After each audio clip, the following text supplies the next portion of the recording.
আসসালামু আলাইকুম বন্ধুরা, কেমন আছেন আপনারা সবাই? তো এখানে আমরা কেটে ধুয়ে রাখা কয়েকটা পেঁয়াজের কলি নিয়েছি। তো পেঁয়াজের কলিগুলো এখন ভালো করে আমরা কেটে নিব।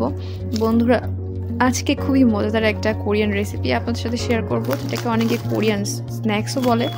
তো এই কোরিয়ান স্ন্যাক্সটা কিন্তু খুবই মজার। তার জন্য আমাদের লাগবে অনেক উপকরণ। তার মধ্যে একটা খুব গুরুত্বপূর্ণ উপকরণ হচ্ছে পেঁয়াজের কলি। তো পেঁয়াজের কলিগুলোকে আমরা ভালো করে এভাবে কেটে নিব। বন্ধুরা, অনেকে স্ন্যাক্স তৈরি করেছেন, অনেক দেশের স্ন্যাক্স খেয়েছেন, তবে কোরিয়ান রেসিপি কিন্তু বর্তমানে ট্রেন্ডিংয়ে আছে। আর কোরিয়ান অনেক স্ন্যাক্স আছে যেটা খেতে আমরা আসলে বাঙালিরা খুবই পছন্দ করি। কে-পপ আইডল, কোরিয়ান গ্রুপ, অনেক ব্র্যান্ড আছে যেগুলো হচ্ছে আমরা অনেকের গান শুনতে খুবই পছন্দ করি। তো আজ আমরা চিন্তা করলাম কোরিয়ান একটা খুবই মজাদার একটা রেসিপি আজকে আপনাদের সাথে শেয়ার করব। অনেকে কোরিয়ান স্ট্রিট স্ন্যাকও বলে এটাকে। খুবই মজাদার একটা রেসিপি। তো সেটার জন্য আমরা পেঁয়াজের কালিগুলোকে ভালো করে কেটে নিয়েছি। এবার আমরা বাঁধাকপি নিয়ে নিব। কেটে ধুয়ে রেখেছিলাম বাঁধাকপি, এখন বাঁধাকপির অর্ধেকটা দিয়ে দেব। তো এখানে আমরা অর্ধেক পরিমাণে বাঁধাকপি নিলাম, সেটাকে খুব সুন্দর করে টুকরো করে কেটে নিব। বন্ধুরা, সবার কাছে একটা রিকোয়েস্ট, যারা এখন আমাদের চ্যানেলটা সাবস্ক্রাইব করেন নাই তারা সবাই একটু চ্যানেলটাকে সাবস্ক্রাইব করে দেবেন। এখন আমরা ভালো করে এটাকে কেটে নিতে হবে। তো আমরা এখান থেকে স্লাইড সুন্দর করে কেটে নিব, আলতো করে। বন্ধুরা, আজকের এই স্ন্যাক্সের রেসিপি যদি আপনি একবার বাসায় তৈরি করেন, বাসার ছোট বড় সবাই খেতে খুবই পছন্দ করবে। বিশেষ করে আমার পরিবারের সবাই খেতে খুবই পছন্দ করে। আমরাও মাঝে মাঝে বাসায় বানাই এই রেসিপিটা। আপনারা অবশ্যই বাসায় তৈরি করে খাবেন এবং খেলে অবশ্যই বুঝতে পারবেন যে আসলে এই রেসিপিটা কতটা মজাদার। এটা খুবই ট্রেন্ডিং একটা রেসিপি। তা ভাবলাম এই রেসিপিটা যেহেতু আমি বাসায় বানিয়ে খেয়েছি, আপনাদের সাথে ওই রেসিপিটা একটু শেয়ার করি। তো এখানে খুব সুন্দর করে আমরা কেটে রেখেছিলাম হচ্ছে বাঁধাকপিটা। খুব সুন্দর করে আমরা কেটে নিয়েছি। চারিপাশটা এইভাবে আলতো করে কেটে নিতে হবে। ছোট সাইজ করতে হবে, বেশ বড় সাইজ করা যাবে না। একদম এইভাবে টুকরো করে কেটে নিতে হবে। খুবই মজা লাগে আমার কাছে এই রেসিপিটা। তা আমি চিন্তা করলাম আমার বন্ধুদের সাথেও শেয়ার করি। তো এখানে আমরা যে বাঁধাকপি টুকরাগুলো কেটে নিয়েছি সেটাকে এখানে পাত্রে ঢেলে নিব। খুব মজাদার একটা রেসিপি বন্ধুরা। এই শীতকে স্পেশাল করতে কিন্তু এই রেসিপিটা কোনো তুলনা হয় না। এই বাঁধাকপি দিয়ে পেঁয়াজের কলি দিয়ে এই রেসিপিটা কিন্তু একদম ফাটাফাটি। এখানে আমরা পেঁয়াজ টুকরো করে কেটে নিয়েছি রসুন, আর হচ্ছে আমরা এখন নিব লেবুটাকে স্লাইস করে কেটে নিব। এখানে কাঁচামরিচ কেটে নিয়েছি, রসুন কেটে নিয়েছি, থেতো করে নিয়েছি। এবার এই 2 পিস লেবু আমাদের খুবই প্রয়োজন এই রেসিপিটার সাথে। কোরিয়ান রেসিপি আমার কাছে এমনিতে খুবই ভালো লাগে। প্রায় বাসায় কিন্তু আমরা অনেক কোরিয়ান রেসিপি ট্রাই করি। তো ভাবলাম আজকের এই স্ন্যাক্সের রেসিপিটা আপনাদের জন্য।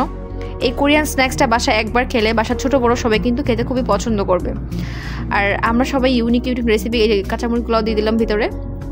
ইউনিক রেসিপি খেতে কিন্তু খুব ভালোবাসি। আর যেহেতু বর্তমানে কোরিয়ান রেসিপি খুবই ট্রেন্ডিংয়ে আছে আর কোরিয়ার সমস্ত কালচার আমাদের কাছে ভালো লাগে, তাই ভাবলাম একটা কোরিয়ান মজাদার একটা রেসিপি আজকে আপনাদের সাথে শেয়ার করব। তো ভালো করে পেঁয়াজের টুকরোটাকে ভালো করে এপিট ওপিট করে কেটে নিলাম। পেঁয়াজটাকে সুন্দর করে ছোট করে কেটে নিলাম। বন্ধুরা, যারা এখনও আমাদের চ্যানেলটা সাবস্ক্রাইব করে নাই, সবার কাছে একটা রিকোয়েস্ট করবো, চ্যানেলটাকে সাবস্ক্রাইব করে দেবেন। তো এখানে আমরা 2টি পেঁয়াজ নিয়েছি। পেঁয়াজগুলোকে ভালো করে টুকরো করে কেটে নিব। সুন্দর করে ছোট করে কেটে নিতে হবে। বন্ধুরা, আজকের রেসিপিটা বাসায় যখন বানিয়ে খাবেন, বাসায় যদি হঠাৎ করে কোনো মেহমান আসে তাদেরকে কিন্তু একদম আশ্চর্য করে দিয়ে আজকের রেসিপিটা আপনি বানিয়ে খেতে পারবেন। তো ভালো করে আমরা এখন পেঁয়াজটাকে কেটে নিয়েছি হচ্ছে গাজরটাকে কিভাবে কেটে নেব সেটাও আপনাদের সাথে শেয়ার করতেছি। তো এইভাবে ঠিকই এইভাবে কেটে নেবেন, টুকরো করে একদম পাতলা স্লাইস যেন হয়। তো গাজরটাকে একদম পাতলা করে স্লাইস করে নিয়েছি। এবার আমাদের মশলা দেওয়ার পালা। এবার আমরা পরিমাণ মতো লবণ দিয়ে দিব। প্রায় 1 চামচের পরিমাণ লবণ দিয়ে দিলাম। আপনারা অবশ্যই বন্ধুরা আপনাদের স্বাদ অনুযায়ী লবণটা বাড়িয়ে কমিয়ে নেবেন। এবার আমরা কর্নফ্লাওয়ার দিয়ে দিলাম প্রায় 3-4 চামচের মতো। এবার আমরা ম্যাগি মশলা দিয়ে দেবো উপর দিয়ে স্বাদের জন্য। এই ম্যাগি মশলাটা দেওয়ার কারণে কিন্তু স্বাদটা একদম দ্বিগুণ বেড়ে যায়। আপনারা অবশ্যই ট্রাই করবেন এবার ম্যাগি মশলা দিতে। 2 পিস পরিমাণ লেবু দিয়ে দিব। তো এখানে লেবুগুলোকে ভালো করে চিপড়ায় নিব, এভাবে রসটা নিয়ে নিব। এবার আমরা চিলি ফ্লেক্স দিয়ে দিব 1 চা চামচ বা হাফ চা চামচ পরিমাণ। যতটা আপনারা ঝাল খান সেই পরিমাণে চিলি ফ্লেক্স দিবেন। এবার ঘরে বানানোর যে টমেটো সসটা ছিল সেই টমেটো সসটা দিয়ে দিলাম ভিতরে। এবার দেব সয়া সসটা দিয়ে দেবো ভিতরে এবং ভালো করে হাত দিয়ে এপিট ওপিট ভালো করে মাখায় নিতে হবে। বন্ধুরা, আজকের এই কোরিয়ান খুবই ইজি একটা রেসিপি আজকে আপনাদের সাথে শেয়ার করলাম। যারা হচ্ছে ছোট বাচ্চারা অনেকে কোরিয়ান ড্রামা দেখে কোরিয়ান ফুড খেতে চায়, তাদের জন্য একটা স্পেশাল রেসিপি আজকে আপনাদের জন্য নিয়ে আসলাম। আপনারা কিন্তু সহজে চাইলে এই কোরিয়ান রেসিপিটা বাসায় তৈরি করতে পারবেন। আর আমাদের আজকের রেসিপিটা যদি আপনাদের কাছে ভালো লেগে থাকে, সবাই প্লিজ চ্যানেলটাকে সাবস্ক্রাইব করে দেবেন। তো এপিট করে ভালো করে মাখায় নিলাম বন্ধুরা। খুবই ভালো লাগে এই রেসিপিটা আমাদের কাছে, আমার ফ্যামিলির সবাই এই রেসিপিটা খুবই পছন্দ করে, বিশেষ করে আমি খেতে খুবই পছন্দ করি। তাই ভাবলাম আজকের এই মজাদার রেসিপিটা আমার বন্ধুদের সাথেও শেয়ার করে নিই। তো ভালোভাবে চটকায় নিতে হবে, একদম বাংলা চটকানো যাকে বলে, বাংলা চটকানো দিতে হবে একদম। তো বাংলা চটকানো দিয়ে ভালো করে মাখায় নিতে হবে। তারপর চুলায় একটু করে আমরা তেল গরম করে নিব বন্ধুরা। মাখানোটা যেন ভালো হয় সেদিকে একটু খেয়াল রাখতে হবে, একটু এরকম একদম যেন একদম মাখানোটা যেন একদম সেরকম ভর্তার মতো মাখানোটা হয়, সেরকম ভর্তার মতো করে মাখায় নিতে হবে। এবার চুলায় তেল গরম করে কিন্তু আমরা এটাকে বসিয়ে দিয়েছি, যে মশলার উপকরণটা দিয়েছিলাম সেটাকে ভালো করে বসিয়ে দিয়েছি। এবার আমরা এর উপরে কিন্তু ডিমটা ভিজিয়ে দিব। তো এখন আমরা উপর দিকে একটা করে ডিম দিলাম। তো এমন আপনি চাইলে 5টা-6টা স্ন্যাক্সও বানাইতে পারেন। তো আমরা প্রায় 5-6টা স্ন্যাক্সের উপর এইভাবে ডিম দিয়ে বসিয়ে দিয়েছিলাম বন্ধুরা। এত মজা লাগে এই রেসিপিটা, ওফ, আপনারা একবার বাসায় তৈরি করে দেখুন, এই শীতের সন্ধ্যা একদম জমে যাবে। আর সবাই কিন্তু এই রেসিপিটা খেতে খুবই পছন্দ করে, বিশেষ করে ছোটো ছোটো বাচ্চারা বলেন, বাসায় যারা বয়স্ক মানুষরা আছেন সবাই কিন্তু আসলে সন্ধ্যার সময় হইলে, শীতের সন্ধ্যার সময় হইলে কিন্তু এরকম রেসিপিটা খেতে খুব পছন্দ করবেন। তো একটু সেদ্ধ হওয়ার জন্য আমরা একটু ঢেকে দিলাম।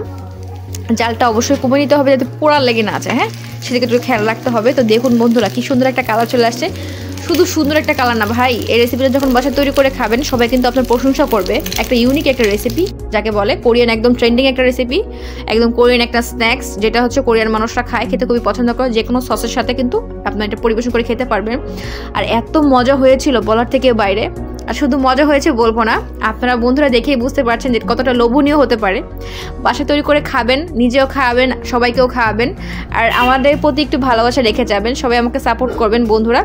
ইনশাল্লাহ নতুন নতুন রেসিপি নিয়ে আবারও হাজির হব। এত সুন্দর একটা রেসিপি আপনার সাথে, সহজ একটা রেসিপি শেয়ার করলাম। আজ এখানেই শেষ করলাম, সবাই ভালো থাকবেন।